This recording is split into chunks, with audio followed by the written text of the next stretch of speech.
বিহুলৈ কিছুদিন বাকী আছে যদিও কিন্তু এতিয়া ঢোল পেঁপা গগনাৰ শব্দৰে মুখৰিত হৈ পৰিছে জ্যোতি বিষ্ণু সমন্বয় ক্ষেত্ৰত আৰু বিহুৰ পূৰ্বেই এইদৰে বিভিন্ন থলুৱা বাদ্যযন্ত্ৰ ইয়াত প্ৰদৰ্শন কৰা হৈছে বিক্ৰী কৰা হৈছে মহৰ শিঙৰ পেঁপাৰ পৰা আৰম্ভ কৰি ঢোল টকা গগনা কাকৈ সুতুলি বিভিন্ন যি বাদ্যযন্ত্ৰ থলুৱা বাদ্যযন্ত্ৰসমূহ আমি আহি দেখুৱাইছোঁ আৰু এক যেন আগতীয়াকৈ বিহুৰ এক পৰিৱেশ বিৰাজ কৰিছে আমি দেখুৱাই আছোঁ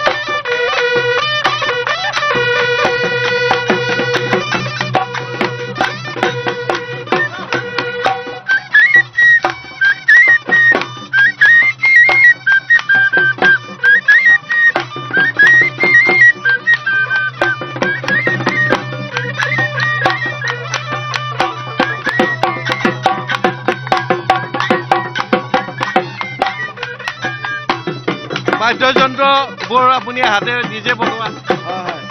অসমৰ সকলো থলুৱা লোকবাদ্য বনাওঁ ইতিমধ্যে আহি তিনিখন বাদ্য বনাইছোঁ ইয়াতে সকলো বাদ্য নাই তথাপিতো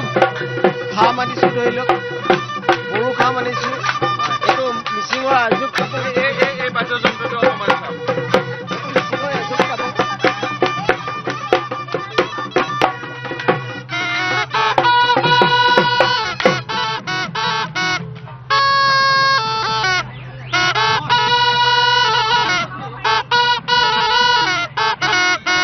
এই বাদ্যযন্ত্ৰটোৰ নাম কি এইটো এজোক টাপো এইটো মিচিং সম্প্ৰদায়ৰ হয় আৰু তেনেকুৱা বাদ্যযন্ত্ৰ বেলেগ ধৰি লওক এইটো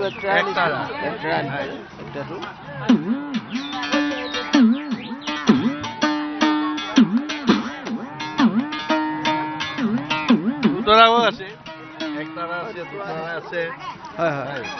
আৰু বাঁহী চিফুং বিভিন্ন হয় আছে সকলো ঢোল খোল নেগেৰা এইবিলাক ভিতৰত আমাৰ কামৰূপী গোৱালপৰীয়া গীতৰ যিটো বজায় ঢোল কবি ঢোল সেইটো ঢোলো আছে সকলো ঢোলেই আছে সুতুলি আছে বিভিন্ন ধৰণৰ দেখা পাইছোঁ তাৰপিছত যিটো হেটুলুকা চৰাই মাত মাতিব পাৰি ধৰি লওক আমাৰ মাটিৰে বনাইছে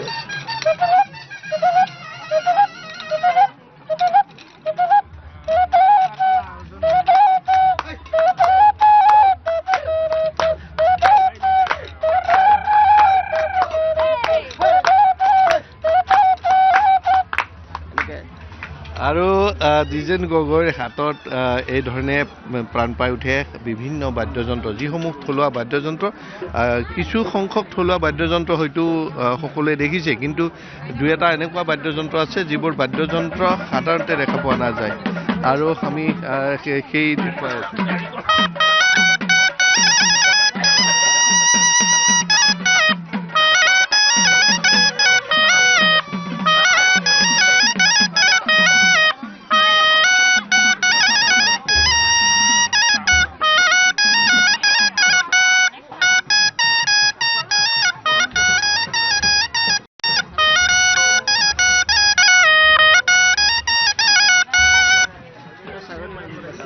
এনেধৰণৰ বিভিন্ন যি বাদ্যযন্ত্ৰ আমাৰ থলুৱা লোকবাদ্যসমূহ আছে সেই থলুৱা লোকবাদ্যসমূহ দেখা পোৱা গৈছে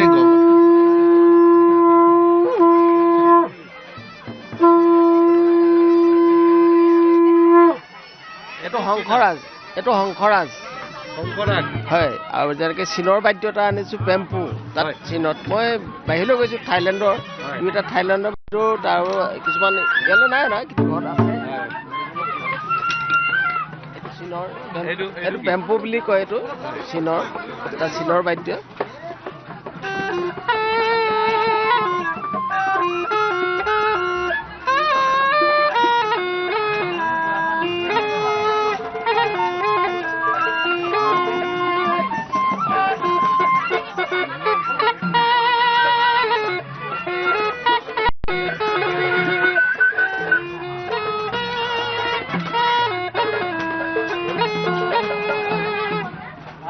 আৰু এই ধৰণে দেখা পোৱা গৈছে যে বিভিন্ন প্ৰকাৰৰ থলুৱা বাদ্যযন্ত্ৰসমূহ আৰু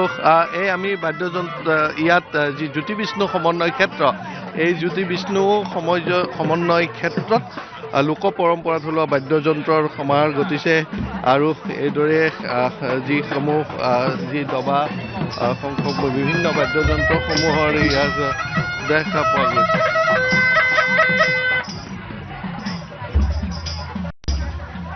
আৰু বিহুত ব্যৱহাৰ কৰা কাকৈ গগনা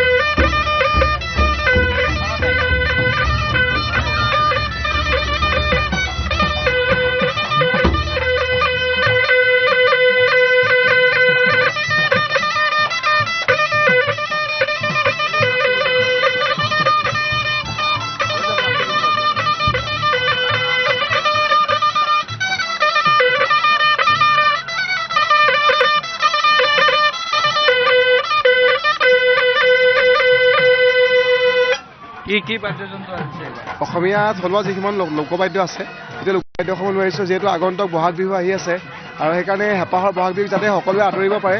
আৰু মহাপুৰুষ শ্ৰীমন্ত শংকৰদেৱ সংঘৰ এইখন বাকৰিতে আচলতে আমি অসমীয়া ৰাইজে এখন বিশাল বজাৰ পাৰোঁ। আমি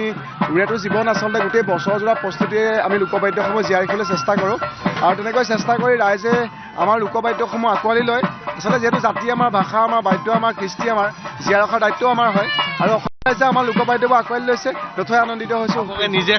আমি নিজে সাজোঁ। অসমৰ ভিতৰত আটাইতকৈ ডাঙৰ বাঁহৰ পেঁপাটো মই সৃষ্টি কৰিছোঁ 15 ফুট দীঘল আৰু মই সৃষ্টি কৰিছিলোঁ 12জনে একেলগে বজাব পৰা বাঁহী। মোৰ নাম পাৰ্থপ্ৰতিম নেওগ। আপোনালোকে নিউজ লাইভৰ সাক্ষাৎকাৰ লৈছিলে মোক। হয় হয়। পাৰ্থপ্ৰতিম নেওগে বিভিন্ন যি থলুৱা লোকবাদ্য এই লোকবাদ্যসমূহ পুনৰ ইয়াতে প্ৰদৰ্শন কৰিছে আৰু এইদৰে দেখা পোৱা গৈছে। আমি সেই দৃশ্যাৱলী দেখুৱাই আছোঁ আৰু ইয়াত এই যি থলুৱা লোকবাদ্যৰ এখন সুন্দৰ বজাৰৰ সৃষ্টি হৈছে আৰু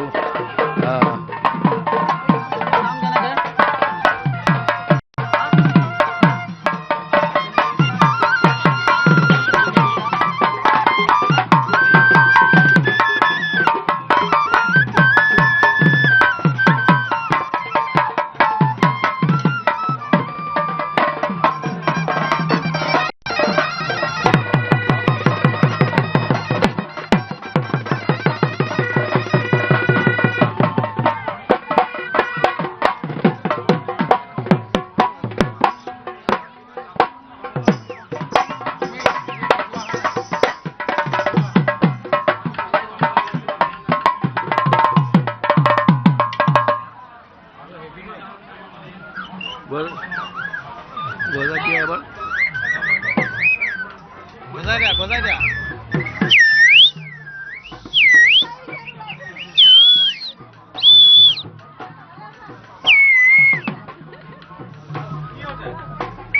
আৰু শ্ৰীমন্ত শংকৰদেৱ সংঘৰ 95 সংখ্যক এই বাৰ্ষিক অধিৱেশনত থলুৱা লোকবাদ্যৰ এক সুন্দৰ পৰিৱেশন, সুন্দৰ বজাৰৰ সৃষ্টি হৈছে আৰু বিভিন্ন প্ৰকাৰৰ যি থলুৱা লোকবাদ্যৰ সৈতে প্ৰতিটো প্ৰজন্মত চিনাকি হোৱাৰ এক সুবিধা হৈছে আৰু বিভিন্ন প্ৰান্তৰ পৰা, ৰাজ্যৰ বিভিন্ন প্ৰান্তৰ পৰা শিল্পীসকল আহি তেওঁলোকে এই থলুৱা লোকবাদ্যৰ প্ৰদৰ্শন কৰিছে, বিক্ৰীৰ ব্যৱস্থা কৰিছে।